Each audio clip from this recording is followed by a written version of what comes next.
తేళ్లను చూడంగానే భయంతో ఉరికేటోళ్ళని చూసుంటారు. తేళ్లను చూడంగానే భయంతో అవిటి జీవి తీసేటోళ్ళని కూడా చూసుంటారు. కానీ తేళ్లను పాయరంగా చేత పట్టేటోళ్ళను, మెడల హారం చేసుకునేటోళ్ళను, భగవంతునికి తేళ్లను భక్తి కొద్దీ నైవేద్యంగా పెట్టే భక్తులను ఎప్పుడైనా చూసిండ్రా? ఇంటుంటేనే చిత్రం అనిపిస్తున్నది కదా. అందుకే ఈ వార్తను మీకోసం పట్టుకొచ్చినాం, చూడుండ్రి.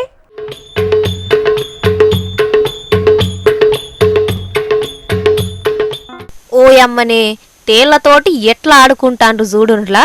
ఒకన్నేమో చేతుల పట్టుకున్నాడు, ఓ సెల్లేమో పాపిట బిల్ల లెక్కన నెత్తి మీద పెట్టింది, ఓ తమ్ముడైతే ఏకంగా నాలిక మీదనే పెట్టుకున్నాడు. ఒక్కలకన్నా పెయిల భయం ఉన్నదేమో చూడుండ్రి, ఒక్కలకంటే ఒక్కలకు కూడా లేదు. ఆయన భయం ఎందుకుంటదుల్లా? కర్నూలు జిల్లా కోడుమూరు కొండ్రాయుడి కొండ మీద ఎలిసిన కొండల రాయుడు ఆ ఎంకన్న దేవుడి ప్రతిరూపమాట ఈ రుచికాలు. అందుకే భక్తి తప్ప భయానికి తావులేదిడా. కొండల రాయుడు ఎలిసిన ఈ కొండ మీద ఏ బండను బోర్లిచ్చినా కుప్పలు తెప్పలుగా కనబడతాయట తేళ్ళు. పాయిరంగ సెయ్యితోటి పట్టుకున్న ఏమనయాట. ఆగ చూస్తాండ్రు కదా. ఒకవేళ పొరపాటునో గ్రహపాటునో కుట్టినా ఫరక్ లేదుల్లో.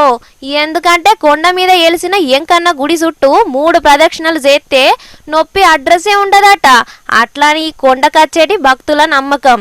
గంత మైమగల్ల దేవుడట ఈ కొండ మీద ఎలిసిన కోనేటి రాయుడు. అందుకే యాట శ్రావణ మాసం 3వ సోమవారం రాగానే తేళ్ల పండుగ జరుపుకుంటారు. ఈసారి కూడా మస్తు ఘనంగా జరిగింది. ఆగ చూడుండ్రి, చిన్న పెద్ద అని తేడా లేకుండా రాష్ట్ర మూల మూలల నుంచి ఏ తీరుగా సితం పట్టిండ్రో భక్తులు.